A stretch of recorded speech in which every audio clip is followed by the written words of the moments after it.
अपघातात तरुण ठार, संतप्त जमावाने ट्रक पेटवला, ट्रक चालक पसार. सांगली ते आष्टा रस्त्यावर तुंग येथे राया हायटेक नर्सरीसमोर रिफ्लेक्टर नसलेल्या ट्रकवर दुचाकी आदळून दुचाकीस्वार शिवकुमार श्रीकांत पाटील वय वर्ष 19 राहणार ढवळी तालुका वाळवा हा जागीच ठार झालाय. तर मागे बसलेला यशवंत वसंत पाटील राहणार फारणेवाडी हा जखमी झालाय. गुरुवार रात्री 9:30 वाजण्याच्या सुमारास हा अपघात झाला. या अपघातानंतर संतप्त जमावाने ट्रक पेटवून दिला. यामध्ये ट्रकची केबिन पूर्णपणे जळून खाक झाली आहे.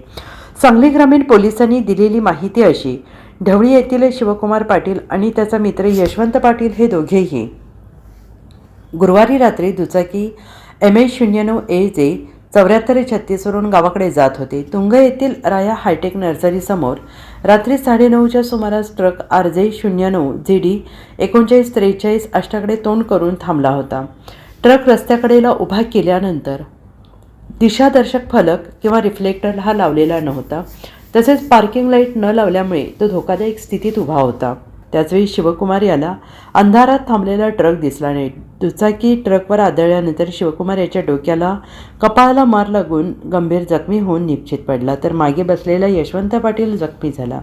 डॉक्टरांनी घटनास्थळी तपासल्यानंतर शिवकुमार हा मृत असल्याचे समजले. यशवंतला आष्टा येथे उपचाराला नेले आहे. सांगली ग्रामीण पोलिसांना माहिती मिळताच घटनास्थळी धाव घेतली, तेव्हा गर्दी जमली होती. पोलिसांनी गर्दी हटवून पंचनामा केला. शिवकुमारचा मृतदेह सिव्हिल हॉस्पिटलमध्ये शवविच्छेदनासाठी पाठवला आहे. या अपघाताची माहिती मिळताच मृत शिवकुमारच्या नातेवाईकांनी धाव घेतली. त्याचे चुलते सुभाष संपतराव पाटील वय वर्ष 64 राहणार ढवळी यांनी सांगली ग्रामीण पोलीस ठाण्यात फिर्याद दिली आहे. दरम्यान अपघातानंतर घटनास्थळी नागरिकांची गर्दी जमली होती.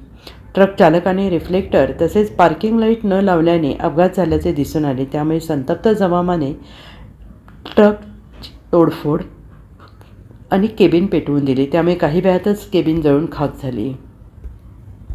Bureau report SPN Marathi Ashta.